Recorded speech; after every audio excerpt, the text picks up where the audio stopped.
नमस्कार दोस्तों, मैं एस्ट्रोलॉजर सचिन स्वागत और अभिनंदन करता हूं अपने सभी प्रिय दर्शकों का।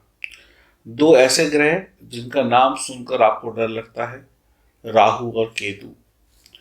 सबसे ज्यादा राहु और केतु का नाम कब आता है? जब ग्रहण लगता है।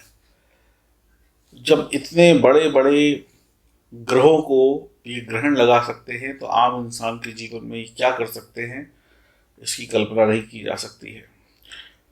23 सितंबर 2020 को राहु केतु अपनी वर्तमान राशि मिथुन व धनु को छोड़कर वृषभ और वृश्चिक में अगले 18 महीनों के लिए गोचर करेंगे। आपकी राशि पर राहु और केतु का यह परिवर्तन क्या प्रभाव देगा, हम जानते हैं इस वीडियो में। राहु वृषभ राशि में हो चुके होते हैं, केतु वृश्चिक राशि में। वृषभ राशि शुक्र की है तो वृश्चिक राशि के स्वामी मंगल है। राहु और केतु जो है वो एक छाया ग्रह हैं।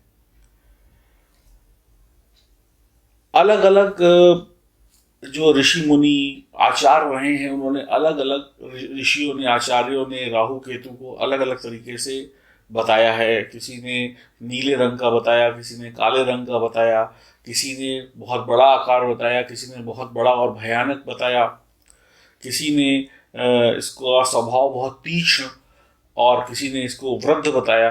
तो सबके अपने अपने अनुभव, सबके अपने अपने ऋषि मुनियों के, जो पुराने ऋषि मुनि थे, उनके अपने अपने अनुभव और अपना अपना मत अलग अलग था। आचार्य वैद्यनाथ का मत है कि राहु के दोष को बुध दूर कर देता है।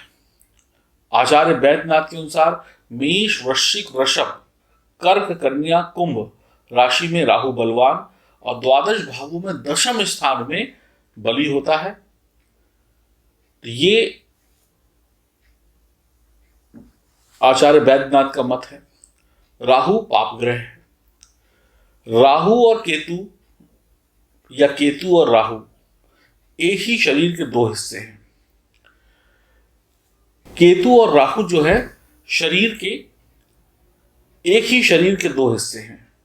केतु राहु जितने पापी ग्रह नहीं है, केतु राहु जितने पापी ग्रह नहीं है, राहु केतु के साथ रहने के कारण बदनाम है, आप ऐसा कह सकते हैं। 23 तारीख को जब यह परिवर्तन होगा तब आपकी राशि पर इसका कुछ शुभ, किसी पर शुभ, किसी पर अशुभ प्रभाव पड़ेगा। तो मैंने पहले कहा राहु जो है छाया ग्रह है। वैसे देखा जाए तो राहु और केतु का काम क्या है? द्वंद्व पैदा करना, आपको कंफ्यूज कर देना, आपको हाँ और ना के बीच में खड़ा कर देना, चालाकी, चतुराई, तीक्ष्ण चालाक बुद्धि देना। और ये सब कलयुग का हिस्सा है। इस कलयुग में मेरी माने, अगर मेरा अपना पर्सनल मत है कि अगर राहु जैसा ग्रह आपका साथ दे दे तो आपके वारे न्यारे हो सकते हैं। क्यों? क्योंकि ये कलयुग है, ये सतयुग नहीं है जहां पर राम राज्य चल रहा है। यहाँ तो सारे अच्छे भी होते हैं और बुरे कर्म सब कुछ हो रहे हैं। तो ऐश्वर्य, भोग और राशिक सुख के कारक ग्रह शुक्र की राशि में बैठकर आपकी राशि पर राहु और मंगल की राशि में बैठकर केतु क्या प्रभाव देंगे, आइए जानते हैं। शुभारंभ करते हैं इस वीडियो का। यह जो जानकारी है वो चंद्र राशि पर आधारित होगी। महिला, पुरुष या बच्चे जो भी हैं, ये वीडियो सभी के लिए है। देश में रहते हैं, विदेश में रहते हैं, सभी के लिए है। कुछ उपाय भी बताऊंगा, उनको भी समझिएगा ताकि आपका कल्याण हो सके। तो चलिए शुभारंभ करते हैं। और आप लोग चैनल को सब्सक्राइब जरूर कर लें और घंटी वाले निशान के बटन को जरूर दबा दें। अब हम बात करेंगे राशि चक्र की, 7वीं राशि तुला की। आपके जीवन पर राहु केतु का क्या प्रभाव होगा? जैसा कि आप जानते हैं, राहु और केतु जहां पर बैठते हैं वहां से 5वें, 7वें और 9वें भाव को देखते हैं। ऐसे ही केतु देखते हैं। राहु की दृष्टि नीच की दृष्टि होती है। ध्यान से देखिए गोचर कुंडली को। राहु अष्टम भाव में, केतु द्वितीय भाव में बैठे हैं। आपकी राशि पर शनि की ढैया का भी असर चल रहा है। अष्टम भाव को आयु, संकट, ऋण आदि का भाव कहते हैं। मानसिक व शारीरिक रोगों पर इसका विचार किया जाता है। आपका एक बात का विशेष ध्यान रखना होगा आपको कि वाहन इत्यादि को बहुत संभल कर चलाना होगा, सावधानी पूर्वक चलाना होगा। अपनी दिनचर्या को व्यायाम से शुरू करें, एक्सरसाइज से शुरू करें, नहीं तो नए युग की दो आधुनिक बीमारियां आपको लग सकती है, शुगर और ब्लड प्रेशर। ये और भी इसके साथ चीजें लग जाएंगी, और अगर शुगर हो गई तो समझ लीजिए बीमारियों की आंधी आ जाएगी शरीर के अंदर। तो इससे बचना है, इसके लिए आपको व्यायाम करना है और सैर करनी है, अच्छा खाना है और डॉक्टर की सलाह लेनी है। अगर आप विवाहित हैं तो ससुराल से विवाद संभव है। आपके पिता से आपका मतभेद हो सकता है। आपके पिता से आपके झगड़े नहीं होंगे, बल्कि झगड़ों से बड़ा कुछ हो सकता है, मतभेद हो सकता है। हो सकता है आपके पिताजी कहे जाओ काम धंधा करो, घर से बाहर निकल जाओ, ऐसा भी हो सकता है। काम की शुरुआत जितनी तेजी से आप करेंगे, चाहे नौकरी में हो, व्यापार में हो, चाहे घर में हो, जोश जोश में आप काम की करने की शुरुआत करेंगे, लेकिन जैसे जैसे वक्त बीतता जाएगा आपका इंटरेस्ट उस काम से हटता चला जाएगा। आप बोरियत महसूस करेंगे, या तो उस काम को बीच में छोड़ देंगे, या फिर अधूरा छोड़ देंगे, या फिर न जाने क्या करेंगे, लेकिन बहुत दिनों तक उस काम में रहेंगे नहीं। तो ये आपका मूड बार बार बदलेगा, तो इससे भी बचना होगा। आपका मन तंत्र मंत्र की किताबों में, तंत्र मंत्र सीखने में, या छोटी सस्ती किताबें खरीद कर उसको पढ़ने में लग सकता है, जो भी आपके लिए घातक होगा। या फिर इसको आप जाके सोशल नेटवर्क पे ढूंढें कि कैसे तंत्र होता है, कैसे मंत्र होता है। तो इस तरीके की हरकत भी आप कर सकते हैं। यहाँ पर माता पिता को ध्यान देने के लिए मैं कहूँगा कि अगर उनके बच्चे ऐसा करते हैं कि वो पढ़ाई लिखाई में हैं और तंत्र मंत्र में पढ़ रहे हैं, तो उन पर बहुत कंट्रोल रखें। कई बार कम उम्र में बच्चे तंत्र मंत्र में पढ़कर या जल्दी सक्सेस पाने का रास्ता ढूंढने के चक्कर में किसी बाबा बाबा के चक्कर में पड़ गए, तो बहुत बड़ी अनहोनी भी हो सकती है। इस बात का विशेष विशेष ध्यान रखिएगा। जो लोग बुरे हैं या जो लोग नंबर 2 का काम करते हैं, उनसे आपको खुद भी बचना है, अपने परिवार, अपने बच्चों को भी बचाना है। अगर आपका घर, फैक्ट्री या कुछ भी आप बड़ा कुछ खोलना चाहते हैं, तो आपको यह सब कुछ बनाने के लिए धन की प्राप्ति हो जाएगी, और सब कुछ आसानी से भी हो जाएगा, और धीरे धीरे आप घर, फैक्ट्री या कुछ भी जो बनाना चाहते हैं वो बना लेंगे। आपकी माता जी की सेहत का आपको ध्यान रखना होगा, आपकी वाणी को संयमित रखना होगा, अपनी जुबान पर कंट्रोल रखना होगा। आपके द्वारा गलती होने पर शासन या कहें प्रशासन आपसे कोई ढील नहीं देगा, आपको सजा हो सकती है, आप परेशानी में फंस सकते हैं।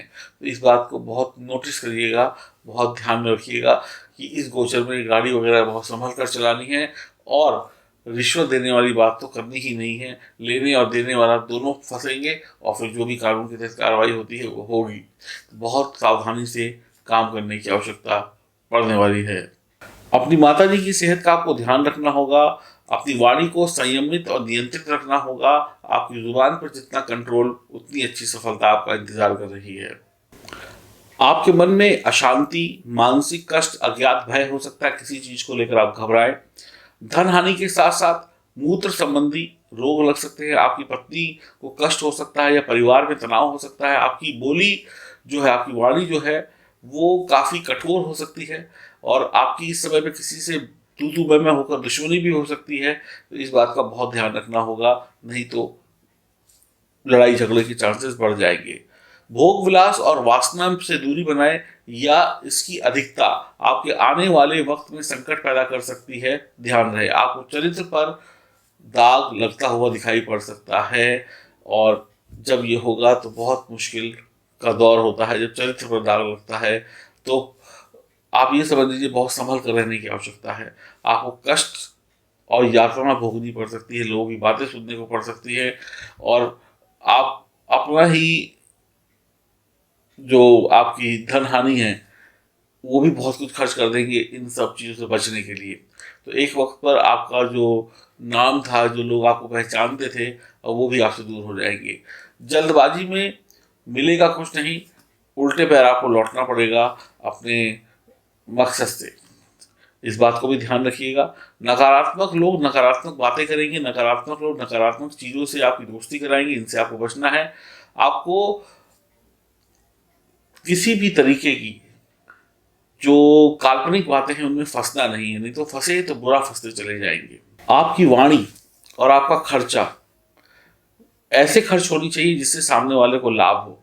अगर आप वाणी से लड़ेंगे यदि किसी को गाली गलौज करेंगे, उल्टा सीधा बोलेंगे तो विवाद भी होगा। और इसी वाणी से अगर आप किसी से कोई काम निकालना चाहेंगे तो काम भी निकलेगा।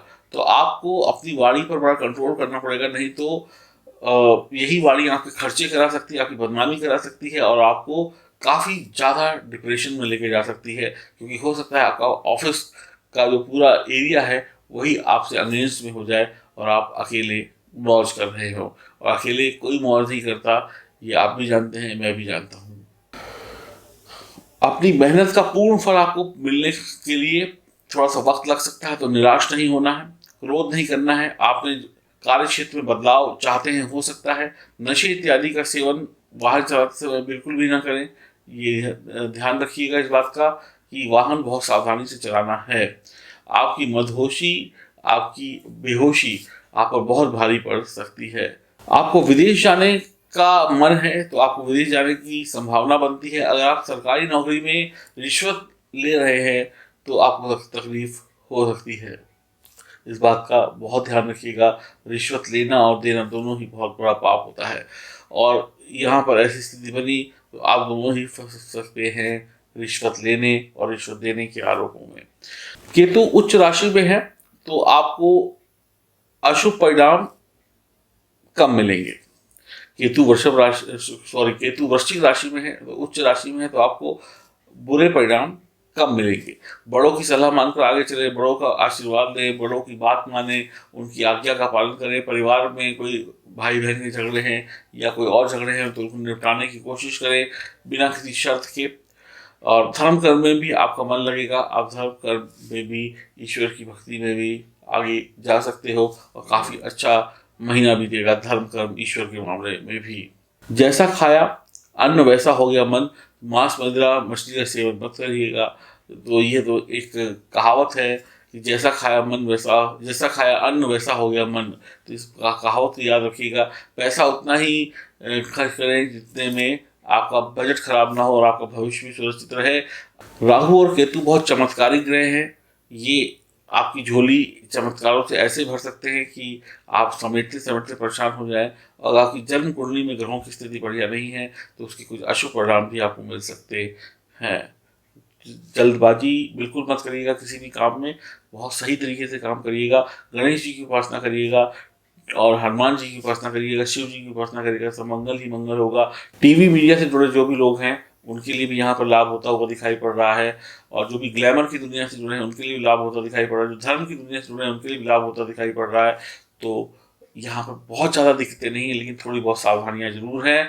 तो इस सावधानी को रखते हुए आगे बढ़ेंगे तो यह गोचर आपके लिए बहुत अच्छे फायदे का सौदा होगा।